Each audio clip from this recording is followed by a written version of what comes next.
The church bells rang slowly across the quiet village of Little Ashford, calling the townsfolk to morning service at St. Luke's Chapel. Inside the modest stone church, the faithful gathered in silence, bowing their heads under the stained glass glow. Emily, 18, strolled in beside her mother, Catherine, wearing a modest dress but with the same rebellious look in her eyes. She slouched slightly in the pew, let out a sigh and pulled a face as Reverend Morris stepped up to the pulpit. His voice, slow and deliberate, filled the room.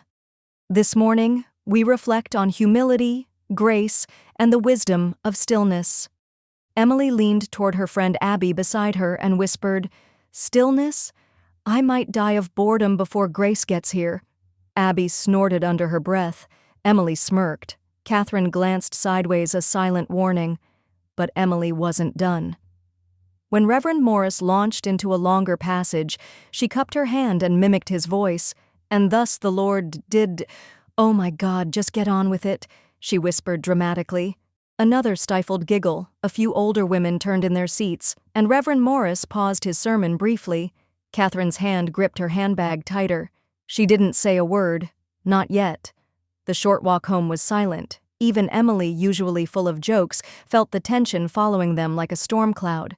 As they stepped inside the house, Catherine shut the door behind them, gently but firmly. Emily turned to head upstairs. "Emily," her mum said. Her tone was calm, but there was no warmth in it. "Sit, now." Emily stopped, halfway up the stairs. "It was just a bit of fun." "In church?" Catherine said slowly. "Where people come to pray? Where we bow our heads and humble ourselves?"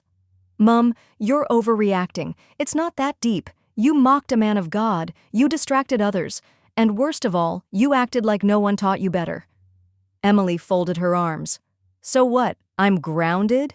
You're going to take my phone for the 100th time?" Catherine stepped toward the center beam in their living room, a thick wooden support post that had stood in the house since her grandparents' time.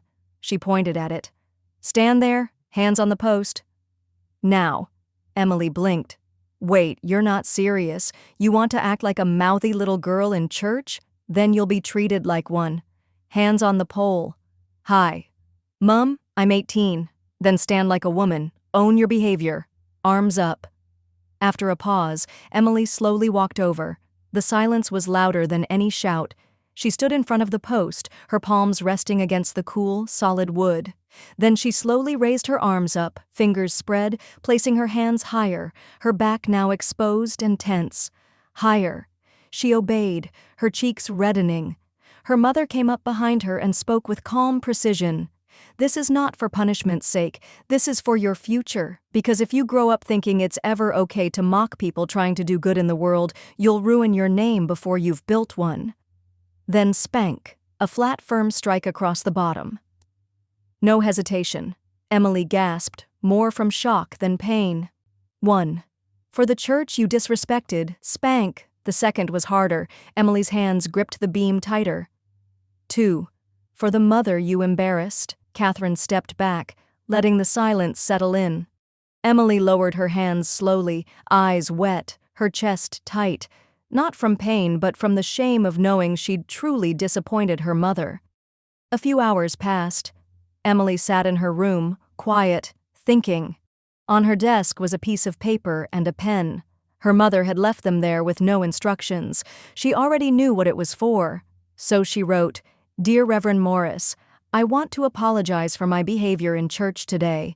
It was immature, disrespectful, and hurtful to those around me. You were delivering a message of peace, and I turned it into a mockery. I regret that deeply, and I hope you can forgive me. I promise to carry myself with more respect moving forward." She folded the note. Quiet, humbled, changed. Respect isn't about age. It's about knowing when to listen and when to speak. For some, that lesson is whispered in a sermon. For others, it echoes against a wooden beam at home.